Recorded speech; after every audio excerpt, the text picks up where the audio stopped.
আলাইকুম।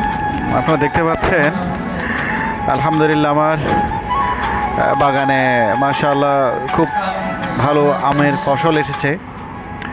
এবছর কিন্তু সব জায়গাতে কিন্তু আমের ফসলটা ভালো হয়েছে আলহামদুলিল্লাহ সব কিছু মিলে। তো যারা অনেকে আছেন যদি আমার আশেপাশে থাকেন হয়তো আমি বেশি দিতে পারবো না, আপনাদের চাহিদা অনুযায়ী হয়তো দিতে পারবো না।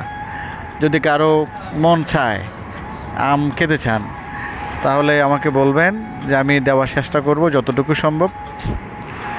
মোটামুটি ভালো ধরনের একটা ফসল আমরা পেয়েছি এবছর আলহামদুলিল্লাহ। প্রচুর পরিমাণ ওমানের সব জায়গাতে কিন্তু প্রচুর ফলন হয়েছে আমের, এক কথায় আমের বাম্পার ফলন। তো আশা করছি যদি কারো লাগে আমাকে বলবেন, ইনশাআল্লাহ আমি দেওয়ার চেষ্টা করব। আপনারা দেখতে পাচ্ছেন খুব মাশাআল্লাহ সবগুলা গাছেতে কিন্তু এই গাছটা দেখেন, এটার বয়স কিন্তু 10 বছর, এই গাছের বয়সও 10 বছর। হ্যাঁ, এগুলাতে ভালো ফলন হয়েছে কিন্তু গাছ যতটুকু বড় হওয়ার কথা বড় হয়নি। এর কারণ হচ্ছে এগুলা কিন্তু এই কলবের ছাড়া বলে।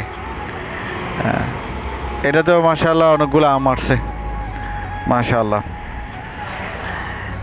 এবছর কিন্তু বাম্পার ফলন হয়েছে আমের, বুঝছেন।